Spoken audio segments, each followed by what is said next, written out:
Les autorités pro-russes de la région de Kherson, annexée par la Russie dans le sud de l'Ukraine, ont appelé samedi tous les civils à quitter immédiatement la capitale régionale, face à l'avancée des forces de Kiev. Tous les habitants civils de Kherson doivent immédiatement quitter la ville, a indiqué samedi sur Telegram l'administration d'occupation pro-russe de la région, en évoquant une situation tendue sur le front et un danger accru de bombardements massifs. Les évacuations vers la rive gauche du fleuve Dnipr, qui borde Kherson, sont en cours depuis mercredi. Mais l'appel de samedi revêt un caractère d'urgence accru. Environ 25 000 personnes ont déjà été évacuées, a indiqué samedi un responsable de Kherson, Kirill Stremouzov, à l'agence de presse russe Interfax. Si Kiev enregistre des avancées sur le terrain, elle subit toujours de lourdes représailles par les airs, avec des tirs de roquettes russes sur l'ensemble de son territoire, que le président Volodymyr Zelensky dénonce comme une campagne de terreur.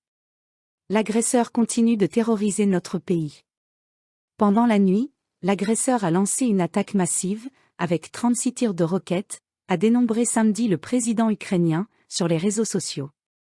Les forces russes ont procédé à une nouvelle attaque avec des missiles sur des installations énergétiques des principaux réseaux dans les régions occidentales de l'Ukraine, a annoncé samedi l'opérateur ukrainien Ukrenergo sur les réseaux sociaux.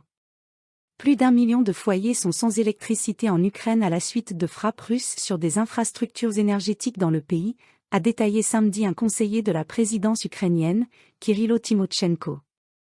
À ce jour, 672 000 abonnés ont été déconnectés dans la région de Khmelnytsky, 188 400 dans la région de Mykolaïv, 102 000 dans la région de Volyn, 242 000 dans la région de Cherkasy, 174 790 dans la région de Rivne, 61 913 dans la région de Kirovograd et 10 500 dans celle d'Odessa, a-t-il dénombré. S'il n'y a plus de courant, d'électricité et d'eau en Ukraine, cela peut déclencher un nouveau tsunami migratoire, a prévenu le Premier ministre ukrainien Denis Shmyhal, dans un entretien à paraître dimanche au journal allemand Frankfurter Allgemeine Sonntagszeitung.